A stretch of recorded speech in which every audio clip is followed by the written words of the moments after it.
Bonjour. On essaie de dissuader les gens d'aller voter. Invité de la matinale d'Europe 1, Alain Juppé est revenu sur les critiques formulées contre la primaire de la droite et du centre. En cause, l'ouverture du scrutin à tous les électeurs, et non pas seulement aux adhérents des Républicains. Une situation qui avantagerait le maire de Bordeaux, toujours en tête dans les sondages. D'après lui, les Français se moquent de savoir, je cite, « quelle est la coloration un peu bleue, un peu rose de ceux qui iront voter aux primaires ». Fin de citation. Une pendaison de crémaillère qui vire au cauchemar. Samedi soir, à Angers, le balcon d'un appartement s'est effondré, entraînant la mort de 4 personnes âgées de 18 à 25 ans. Ce dimanche, le procureur de la République a annoncé l'ouverture d'une enquête judiciaire pour homicide et blessures involontaires.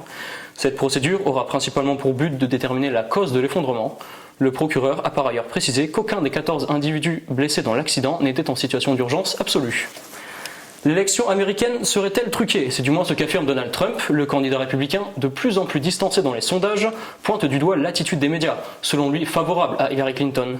Mais il remet également en cause la validité du scrutin dans de nombreux bureaux de vote, sans pour autant donner de plus amples précisions. Des déclarations qui provoquent des divergences au sein même du parti républicain. Paul Ryan, président de la Chambre des représentants, a ainsi pris ses distances vis-à-vis de Trump. Dan Carter peut pousser un ouf de soulagement.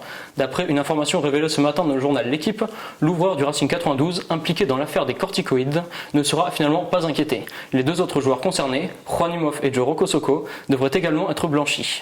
Rappelons que des traces de corticoïdes avaient été retrouvées dans les urines des 3 Racingmen lors de la finale remportée par leur club en top 14 en juin dernier.